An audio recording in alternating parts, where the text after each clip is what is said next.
Gentlemen, it now gives me great pleasure to welcome the Honorable Minister for HRD, IT, Electronics and Communication, Real-Time Governance, Government of Andhra Pradesh, Sri Nara Lokesh Garu, to deliver his speech.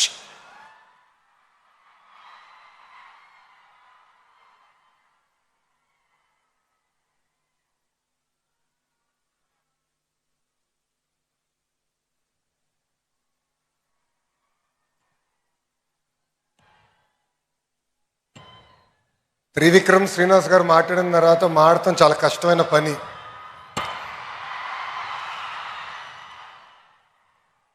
Today marks a proud and historical moment. We are here to celebrate the 100 glorious years of Andhra University, a great institution of learning. Andhra University ఒక institution మాత్రమే కాదు, అలాంటి వాళ్ళకి ఒక emotion. It lives in the hearts of generations. It is my privilege to extend a warm welcome to our Honorable Vice President of India, C.P. Radhakrishnan Garu.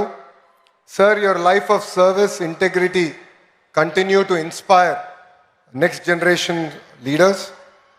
I also extend a heartfelt welcome to the Honorable Governor of Andhra Pradesh and our beloved Chancellor, Sri S. Abdul Nazir Garu. Sir, your guidance to me personally means a lot.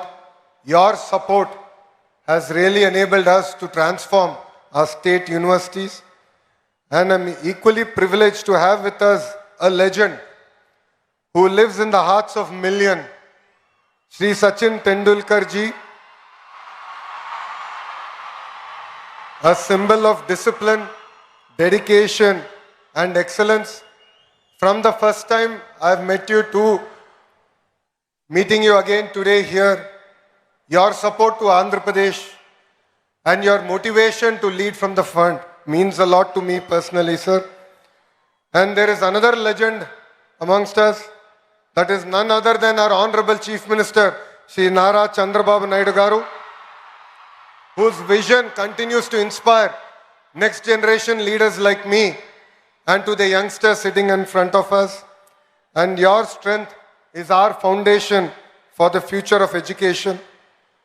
And I've always been told to treat people the way you want to be treated, especially when they are in trouble. One person who has stood always by me during my lowest time to my highest time, Sri M. Venkaiah Naidu Garu, your support personally means a lot to me, sir. And Honorable Governor of Odisha, Sri Haribabu Garu, and I also extend my warm greetings to all the dignitaries on the dais, esteemed alumni, faculty in front of me, and my dear students. 2014లో రాష్ట్ర విభజన జరిగింది. కట్టు బట్టలతో మెడబట్టి మనందరినీ బయటికి గెంటేశారు. రాజధాని ఎక్కడ ఉండాలో చెప్పలేదు. ముఖ్యమంత్రి గారు కూర్చున్న కనీసం కుర్చీ లేని పరిస్థితి, సచివాలయం లేదు, అసెంబ్లీ లేదు. అలాంటి పరిస్థితుల్లో మనం మన ప్రయాణం ప్రారంభం చేశాం. కానీ ఆ రోజు మనకి 2 బ్రాండ్లు వచ్చినాయి. ఒకటి ఆంధ్ర యూనివర్సిటీ, రెండోది మన బ్రాండ్ చంద్రబాబు నాయుడు గారు. ఇక్కడున్న మీ అందరు తెలుసు, ఆ రోజు తొలి క్యాబినెట్ మీటింగ్ ఆంధ్ర యూనివర్సిటీలో మనం ఏర్పాటు చేసుకుంటాం జరిగింది. అంతెందుకు భాష ప్రయుక్త రాష్ట్రాలు ఏర్పడినప్పుడు తొలి అసెంబ్లీ సమావేశాలు కూడా ఆంధ్ర యూనివర్సిటీలోనే ఏర్పాటు చేసుకుంటాం జరిగింది.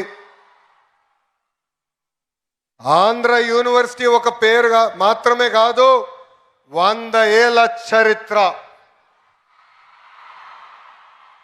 స్వాతంత్రం వచ్చే ముందల తెలుగు ప్రజలు పోరాడి ఆంధ్ర యూనివర్సిటీ సాధించుకుంటాం జరిగింది. మన యూనివర్సిటీ అనేక రికార్డులు సాధిస్తాం జరిగింది. భారతదేశంలోనే వన్ ఆఫ్ ద ఓల్డెస్ట్ యూనివర్సిటీగా ఈరోజు మన ముందల నిలబడుతుంది. భాష ప్రయుక్త రాష్ట్రాల కోసం మనం ఆనాడు పోరాడితే ఆంధ్ర రాష్ట్రం ఏర్పడింది. అదేవిధంగా తెలుగు ప్రజల కోసం ఆంధ్ర యూనివర్సిటీ మనం ఏర్పాటు చేసుకుంటాం జరిగింది. నేను కార్నిగీ మెలన్ స్టాన్ఫర్డ్లో చదివిన వాడిని. కానీ ఈరోజు మిమ్మల్ని అందరూ చూస్తే అసూయపడుతున్నా, ఇక్కడ ఆంధ్ర యూనివర్సిటీలో చదువుంటే ఎంత బాగుండేదని. పక్కనే విశాఖ బీచ్ రోడ్, అద్భుతమైన ఫ్యాకల్టీ.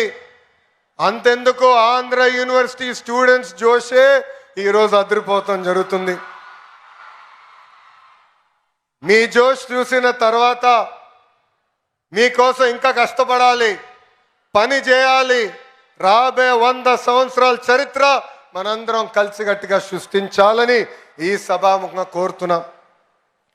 డాక్టర్ బిఆర్ అంబేద్కర్ గారు once said, cultivation of minds should be the ultimate aim of human excellence. Andhra university చరిత్ర వెనుక ఎంతో మంది త్యాగం ఉంది, ఎంతో మంది పోరాటం ఉంది, ఎంతో మంది కష్టం ఉంది. సిఆర్ రెడ్డి గారు మొదటి వైస్ ఛాన్సలర్గా ఒక క్లియర్ డైరెక్షన్ ఆయన మనకు అందిస్తాం జరిగింది. దాని తర్వాత డాక్టర్ సర్వేపల్లి రాధాకృష్ణ గారు వైస్ ఛాన్సలర్గా కూడా పనిచేస్తాం జరిగింది. ఆయన విజన్, ఆయన స్పీడ్, ఆయన కమిట్మెంట్గా ఈరోజు ఆంధ్ర యూనివర్సిటీ ఈ స్థాయికి వస్తాం జరిగింది. ఎంతోమంది దాతలు ఆంధ్ర యూనివర్సిటీ అభివృద్ధి కోసం సహకరిస్తాం జరిగింది. ఎంతోమంది vice chancellor Andhra university development కోసం కృషి చేశారు. వైస్ ఛాన్సలర్స్కి విజన్ ఉంటేనే ఆంధ్ర యూనివర్సిటీని మనం ముందరికి తీసుకెళ్తాం. యూనివర్సిటీని జనరల్గా విశ్వవిద్యాలయాలు అంటారు, కానీ మన ఆంధ్ర యూనివర్సిటీని ఆంధ్ర విశ్వ కళా పరిషత్ అంటారు. It is a blend of pure academics along with fine arts. దీనికే బెస్ట్ ఎగ్జాంపుల్ త్రివిక్రమ్ శ్రీనివాస్ గారు. మన ఆంధ్ర యూనివర్సిటీ నుంచే ఎంఎస్సి న్యూక్లియర్ ఫిజిక్స్లో గోల్డ్ మెడల్ సంపాదించి ఏకంగా ఒక ఫేమస్ మూవీ డైరెక్టర్ అవుతాం జరిగింది. ఆంధ్ర యూనివర్సిటీ ఎంబలం దగ్గర నుంచి కోర్సుల వరకు అన్నీ ఒక స్పెషలే. హైయర్ ఎడ్యుకేషన్లో డిఫరెంట్ ప్రోగ్రామ్స్ అందిస్తుంది మన Andhra university. AU has 68 academic departments with 7 constituent colleges offering 121 undergraduate and postgraduate programs along with other research programs available. AU has 304 affiliated colleges with 85,000 wonderful students, including 1,050 foreign students coming across 56 countries. Andhra university ఆంధ్రప్రదేశ్కి మాత్రమే కాదు, భారతదేశానికే గర్వ కారణం. Andhra university గత 2 ఏళ్ళుగా అనేక ర్యాంకులు కూడా సాధిస్తాం జరుగుతుంది. ISO సర్టిఫికేషన్ కానివ్వండి, NAC A++ కానివ్వండి, NRF 2025లో one of 4th best state యూనివర్సిటీగా కూడా మనం సాధించుకున్నాం. But I will be happy as an education minister only when Andhra University is among the top 3 universities in India and among the top 100 in the world. So I request the faculty in front of me, the Vice Chancellor on the dais, GP Rajshekhar Garu, with this single agenda we should work hard and make our Chancellor Abdul Nazir sir proud. Andhra University lo చదువుకున్న వారు గొప్ప స్థాయికి వచ్చారు. Physics నుంచి politics వరకు Andhra university mark శాశ్వతంగా ఉంది. వెంకయ్యనాయుడు గారు, జిఎంసి బాలయోగి గారు, కె హరిబాబు గారు, సుబ్బారావు గారు, బివిఆర్ మోహన్ రెడ్డి గారు, పూర్ణ సగుర్తి గారు, గ్రంథి మల్లికార్జునరావు గారు, చావా సత్యనారాయణ గారు, ఇలాక అనేక మంది పారిశ్రామికవేత్తలు, రాజకీయ నాయకులు కూడా వచ్చారు. అంతేకాదు రాజకీయాల్లో కూడా ఆంధ్ర యూనివర్సిటీ స్టూడెంట్స్ నంబర్ 1. ఎందుకంటే గాజువాక శాసనసభ్యులు పల్లా శ్రీనివాస్ గారు కూడా Andhra university product. Their rise is not merely by chance.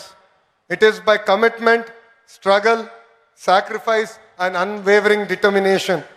And I expect many more students here who are in front of us to join politics, to bring about the change that we want to see in politics, and together we can make India Vikasit Bharat, which is the dream of our Honorable Prime Minister, Shri Narendra Modi ji.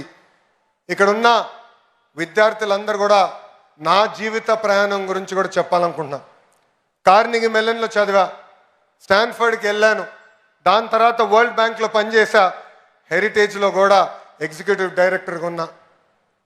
ప్రజలకి సేవ చేయాలని ప్రత్యక్ష రాజకీయాల్లో 2013లో వచ్చా. వేదిక మీద గౌరవ ముఖ్యమంత్రి గారు ఆశీస్సుల మేరకు నేను పంచాయతీరాజ్ గ్రామీణాభివృద్ధి శాఖ మంత్రిగా కూడా పనిచేశా. 2019లో ఎప్పుడు గెలవని నియోజకవర్గంలో పోటీ చేసి గెలవాల లక్ష్యంతో నేను ప్రయాణం ప్రారంభించా. 5300 ఓట్లతో నేను ఓడిపోయా.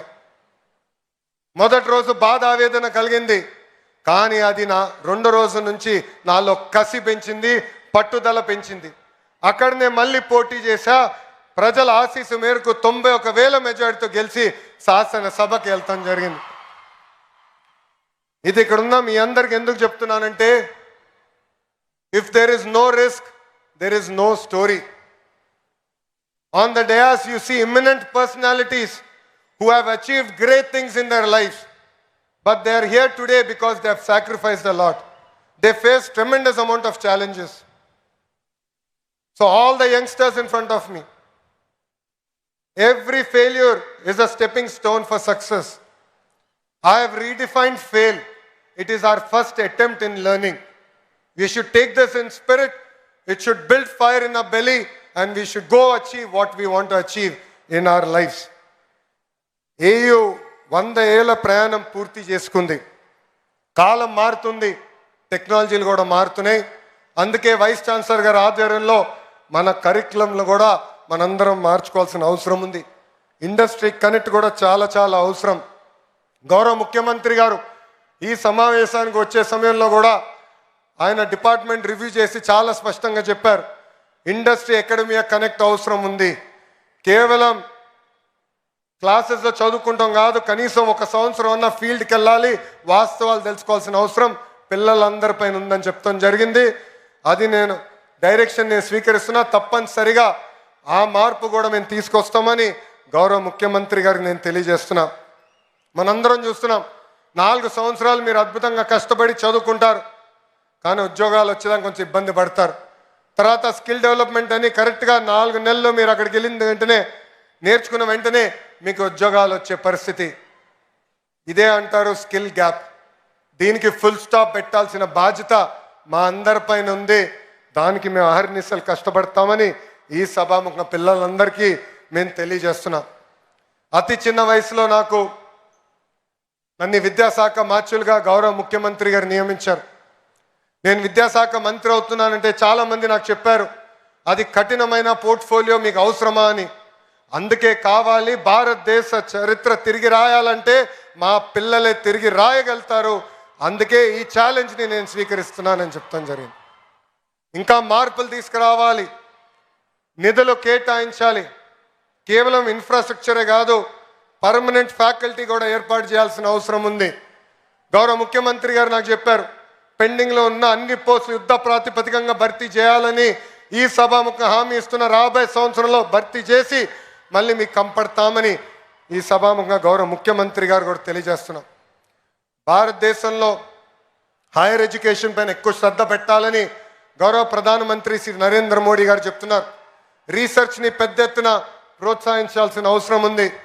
ఒక్కొక్క యూనివర్సిటీ ఒక సబ్జెక్ట్ మీద స్పెషలైజ్ అయితేనే ఎకో సిస్టమ్ మొత్తం ఏర్పడడానికి అవకాశాలు ఉంటాయని కూడా మనందరూ తెలిసిన విషయమే. ఉత్తరాంధ్ర ఆంధ్ర రాష్ట్రానికి ఒక ఎకనామిక్ ఇంజిన్గా మారబోతుంది. రేపు గూగుల్కి డేటా సెంటర్కి మనం శంకుస్థాపన వేయబోతున్నాం. ఈ గడిచిన 6 నెలల్లో ఆర్సిల్లర్ మిత్తల్ ప్రాజెక్ట్ ఇక్కడ ప్రారంభించాం. నిన్నగాక మొన్న గౌరవ ముఖ్యమంత్రి గారి చేతుల మేరకు ఒక ఇంగాట్ సోలార్ సెల్ మ్యానుఫ్యాక్చరింగ్ ఫెసిలిటీ కూడా మన శంకుస్థాపన చేస్తాం జరిగింది. సో వాళ్ళకి కావాల్సిన కరికులం ఇవన్నీ ఏర్పాటు చేసే బాధ్యత ఆంధ్ర యూనివర్సిటీ తీసుకోవాలని ఈ సభాముఖంగా వైస్ ఛాన్సలర్ గారిని కోరుకుంటూ, ఈ సభాముఖంగా గౌరవ ముఖ్యమంత్రి గారిని కూడా ఒక విషయం కోరాలని కోరుతున్నా, ఒక కోరిక కోరుతున్నా. అడగంది అమ్మ కూడా పెట్టదంటారు సార్. అందుకే ఆంధ్ర యూనివర్సిటీకి కనీసం 250 కోట్ల నిధులు కేటాయించి రీసెర్చ్ని పెద్ద ఎత్తున ప్రోత్సహించాలని ఈ సభాముఖంగా గౌరవ ముఖ్యమంత్రి గారిని నేను కోరుకుంటున్నాను. అంతేకాకుండా ఇక్కడ ఉన్న ఫ్యాకల్టీని, వైస్ ఛాన్సలర్ గారిని నేను గతంలో కలిసినప్పుడు చెప్పా, రాబోయే 100 సంవత్సరాలకి మనం ఒక విజన్ డాక్యుమెంట్ తయారు చేయాలి. దాంట్లో ఎవ్రీ 5 years మన విశ్వవిద్యాలయ ఏం సాధించాలనేది చాలా స్పష్టంగా ఉండాలి, కేపీఐస్ ఉండాలి. అది రూపొందించి మన స్టూడెంట్స్ టెనెట్ ముందలు పెట్టి వాళ్ళ ఫీడ్బ్యాక్ కూడా తీసుకుని రాబోయే 100 సంవత్సరాల విజన్ డాక్యుమెంట్ తయారు చేయాలని ఈ సభ ముఖంగా మిమ్మల్ని అందరు కోరుకుంటూ, నాకింత అద్భుతమైన అవకాశం ఇచ్చిన మీ అందరికీ పేరు పేరున నా హృదయపూర్వక ధన్యవాదాలు తెలుపుకుంటూ మీ అందరి దగ్గర నుంచి సెలవు తీసుకుంటున్నా. జై హింద్. అందరు నాతో చెప్పాలి, జై హింద్, జై హింద్. Thank you.